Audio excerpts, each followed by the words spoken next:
संकल्पाभिमाया संसाराची या शब्दांवर एक प्रसंग तुम्हाला सांगतो. खूप सुंदर आहे, अतिशय मार्मिक आहे, लक्षपूर्वक आहे का.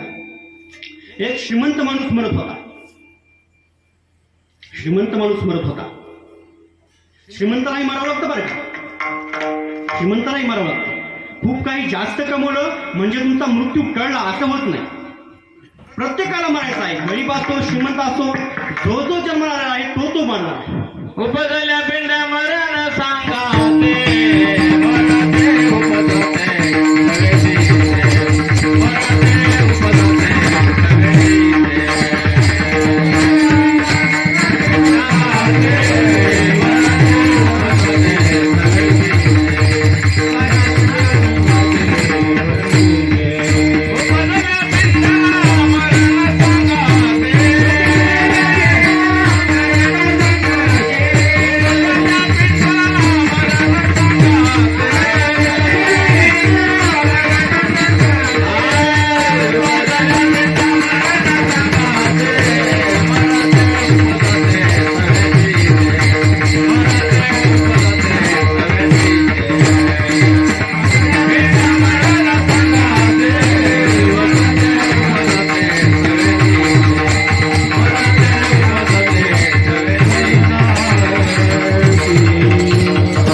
सगळ्यांना मरायचा.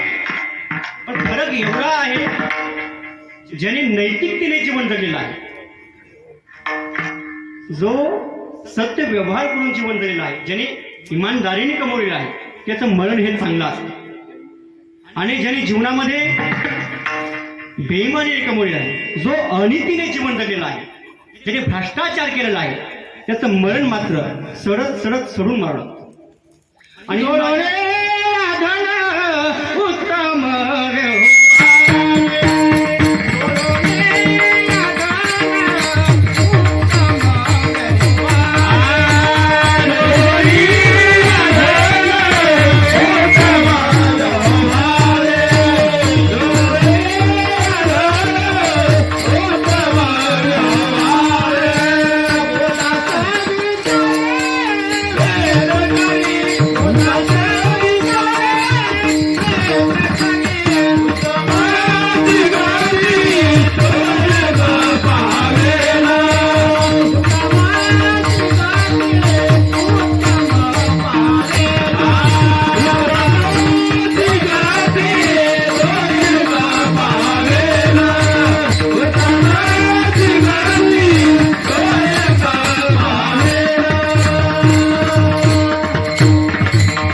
उत्तम उदास विचारे बेस करी. उत्तमची गती तो एक पावेल, उत्तम भोगील जीव खाणी. जगद्गुरु तुकोबाई म्हणतात, धन जरूर कमवा, पैसा कमवू नका असं संत म्हणत नाही बरं का. अर्थ हा पुरुषार्थ आहे, अर्थ कमवावाच लागतो, पण धन अनितीने कमवू नका. जोडून या धन उत्तम व्यवहार आहे. आणि कमवलेलं धन खर्च कसं करायचं हेही जगद्गुरु तुकोबाई सांगतात. उदास विचारे बेस करी, आसक्ती न ठेवता खर्च करायचे.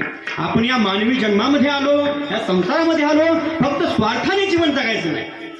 जीवन जगत असताना पुण्याचरण करायचे, दान धर्म करायचा आहे, परमार्थ करायचा आहे. फक्त स्वार्थाने जीवन जगू नका, अनासक्त होऊन धन खर्च करा. हे जगद्गुरु तुकोबाईने आपल्याला शिकवलेलं आहे. विठाला विठाला विठाला. आणि मग तो श्रीमंत माणूस मरत होता. मरता मरता सरते शेवटी शेवटचे क्षण जवळ येत आहे. अगदी थोडा वेळ त्याचा शिल्लक राहिलेला आहे.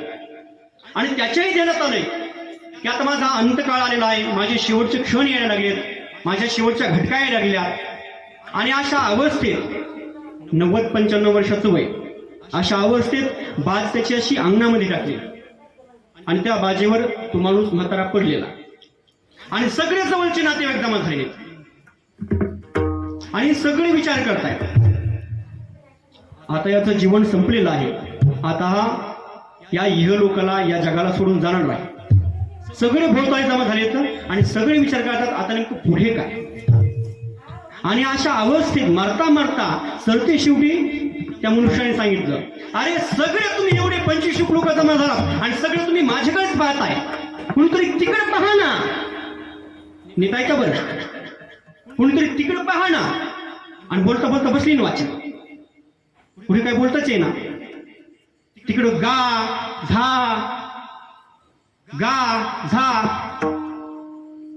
पुढे बोलताच आहे ना. लहान पूर्व जरा हुशार होत. ते म्हटलं काय आहे ना, मात्र गा झा म्हटलंय ना. अशी शेती सोन्यासारखी पिकवायची असेल, भविष्यात कधीही दुष्काळ पडू नये असं वाटत असेल तर झाडं तोडू नका, झाडं लावा, झाडं वाढवा. साधू संतांनी या निसर्गावर प्रेम केलेलं आहे. आपणही निसर्गाची सेवा केली पाहिजे. निसर्गाची सेवा करणं हे आपलं आद्य कर्तव्य आहे. आणि झाडं तोडाल तर भविष्यामध्ये दुष्काळासारख्या मोठ्या संकटाला आपल्याला सामोरं जावं लागेल. झाडामुळे पाऊस पडतो.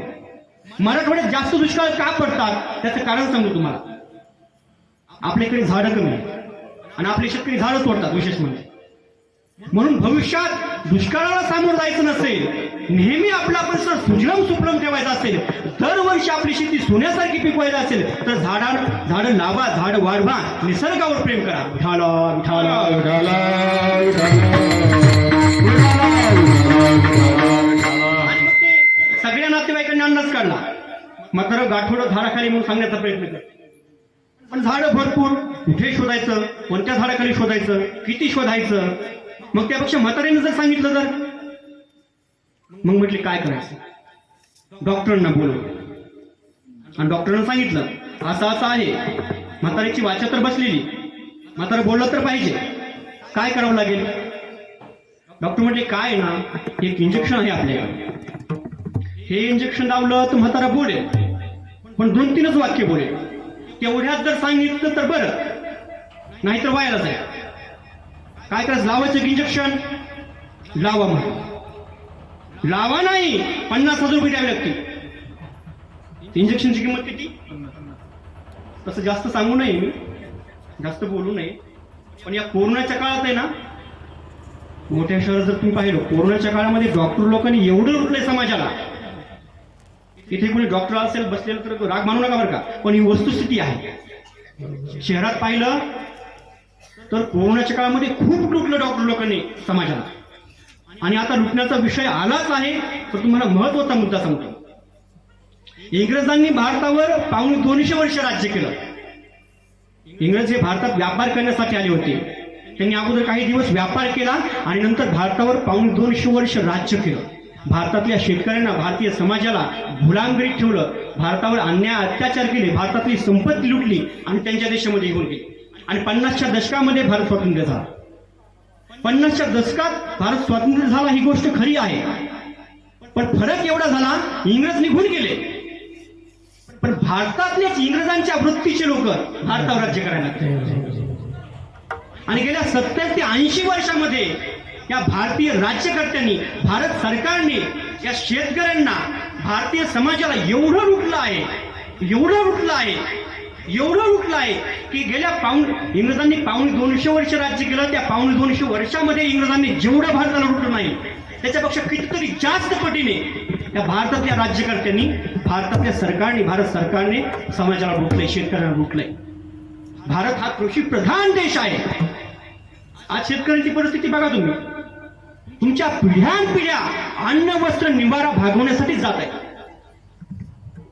शेतामध्ये कष्ट आपण करायचे, राब आपण रावायचं, रक्ताचं पाणी आपण करायचं, शेतामध्ये घाम आपण काढायचा, आपण सोन्यासारखी शेती पिकवायची आणि आपण सोन्यासारख्या पिकवलेल्या शेतमालाचा भाव हा राज्यकर्त्याने ठरवायचा, सरकारने ठरवायचा. आणि बाकी काही विकत घ्यायला जाऊ द्या शेतकऱ्यांनी, सगळं माल, शेतकऱ्यांचा मालालागी भाव मिळत. आजही भारतातला शेतकरी हा गुलामगिरीमध्ये आहे. आजही शेतकरी अन्याय सहन करतो. आजही शेतकऱ्यांचे सुखाचे दिवस नाहीत. आणि म्हणून भविष्यात एक दिवस नक्कीच येईल, हा शेतकरी जागा होईल. आणि जसं इंग्रजांना पळवून लावलं तसं या बेईमानी राज्यकर्त्यांना, भ्रष्टाचारी सरकारना हा शेतकरी एक दिवस पळवून लावेल आणि भविष्यात शेतकऱ्यांचे सुखाचे दिवस येतील. माऊली ज्ञानोबांना मी प्रार्थना करतो, शेतकऱ्यांचे सुखाचे दिवस लवकर यावेत. भगवान श्री ज्ञानोबांच्या या भारतवर्षामध्ये जगद्गुरु तुकोबांच्या, छत्रपती शिवाजी महाराजांच्या, धर्मवीर संभाजी राजांच्या, चारित्र्य संपन्न संत भगवान बाबांच्या या महाराष्ट्रामध्ये, या भारतवर्षामध्ये धरणी धरी पिके गायी ओळल्या झाले राम राज्य काय गुन्ह्या माझे. पुन्हा या भारतवर्षात राम राज्य यावं, पुन्हा या भारतवर्षात शेतकऱ्याचे सुखाचे दिवस यावेत, ही माझी साधू संतांना प्रार्थना आहे. विठाला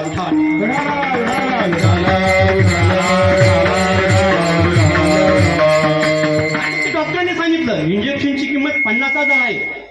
लावायचं एक इंजेक्शन, हे इंजेक्शन लावलं म्हातारा बोलेल. आता यांना ती गाठोड्याची आशा लागलेली होती, धानाच्या गाठोड्याची. सगळे नातेवाईक कोणी लावलं, 50,000 लावलं इंजेक्शन. आणि इंजेक्शन लावल्याच्या नंतर पुन्हाची म्हातारीने बोलवायला सुरुवात केली. अरे सगळे तुम्ही एवढे लोक जमलात आणि सगळे तुम्ही माझ्याकडेच पाहताय. मी अर्ध्या तासापासून ओरडून सांगण्याचा प्रयत्न करतोय, कुणीतरी तिकडं पहा ना, तिकडं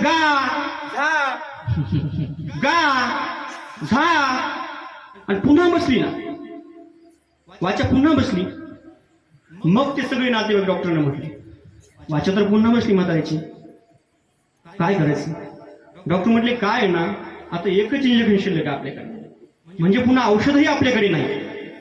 एवढं इंजेक्शन लावलं तर म्हातारा बोलेल, तुमचं कुठे ते धनाचं गाठोडं सांगेल, आणि नाही जर सांगितलं तेवढ्यात तर तुमचं नशीब.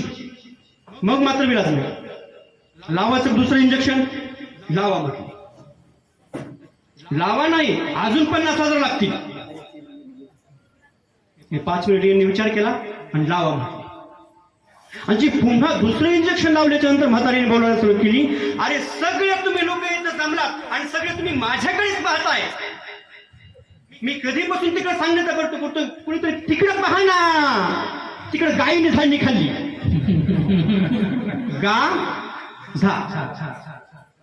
गायीने झाडणी खाल्ली. आता मी तुम्हाला प्रश्न विचारतो, मार्केटमध्ये झाडण्याची किंमत किती? झाडणे विकत आणता तुम्ही, किती किंमत आहे झाडणीची? 60 रुपये धरू, 70 रुपये धरू. खूप चांगल्या क्वालिटीची आणली, मोठ्या मार्केटमधून आणली, 1 नंबर क्वालिटीची आणली, मोठ्या शहरामधून आणली तर 100 रुपये धरू. 100 रुपयाची झाडणी आणि पडली कितीला? 1 लाखाला. आता माझ्यासमोर प्रश्न असा निर्माण झाला आहे, मरणाच्या वेळेला सुद्धा, शेवटचे क्षण येत असताना सुद्धा, शेवटच्या घटका मोजत असताना सुद्धा, अंतकाळ समोर आलेला असताना सुद्धा अंतकरणातली झाडणी सुटत नसेल तर संकल्पावी माया संसाराची ही अवस्था येणार कशी आणि येणार कशी?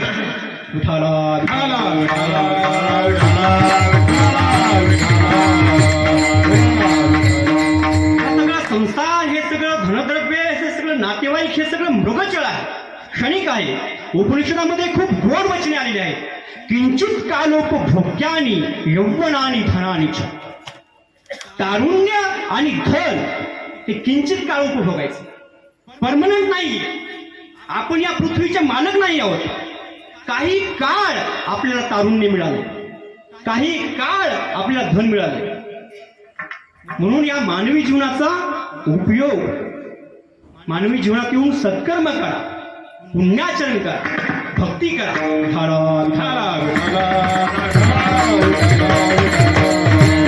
अर्जुनाचे शब्द तर खूप सुंदर आहेत. भगवंत अर्जुनाला म्हणतात, अर्जुना उठ, बाहेर हो, या सगळ्या मृगजळातून, या सगळ्या मायाजाळातून बाहेर हो. उत्तिष्ठत जागृत प्राप्य वरांनी बोध होत. उठ, कोण आहेस तू? उठी घे धनुष्यबाण. आणि मग तो अर्जुन म्हणतोय, देवा काय ना, मी स्वतः भ्रमात होतो, अहंकारात होतो. मी जगी एक अर्जुन ऐसा तेही वाहे अभिमान. मी स्वतः भ्रमात होतो, त्या अर्जुनपणामध्ये मी गुंतलो होतो अर्जुन गुणे. माऊली ज्ञानोबा म्हणतात, तो मुक्त झालो तुझेपणे. त्या अर्जुन गुणामध्ये मी गुंतलो होतो. सगळं काय याचे कौरव आहेत ना, हे कौरव शत्रू असले तरी माझेच आहे. ते काय का बरं, नुसते मित्रच तुमचे नसतात, शत्रूही तुमचेच असतात. विठाला विठाला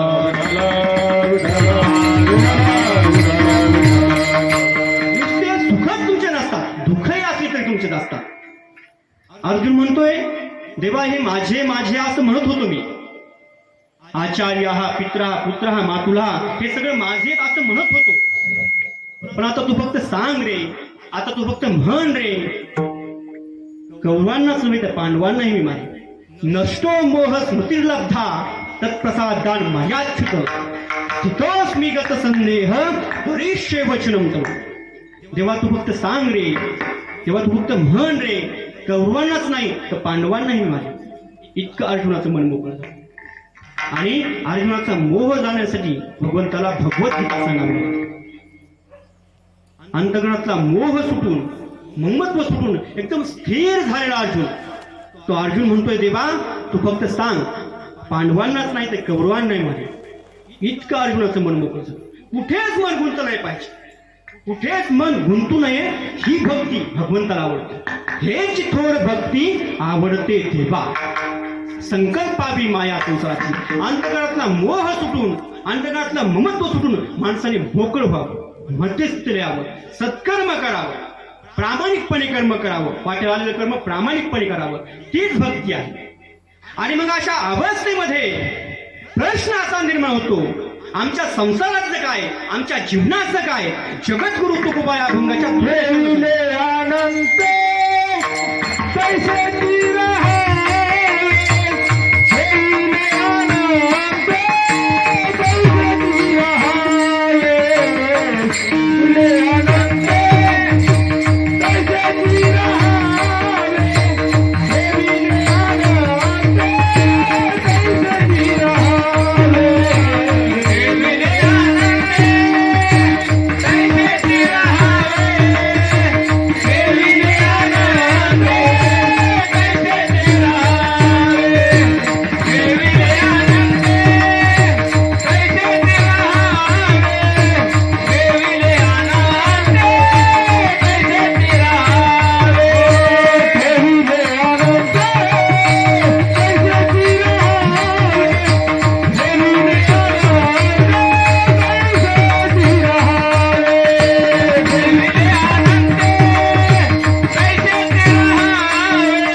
तैसीची राहावे चित्ती असो द्यावे समाधान.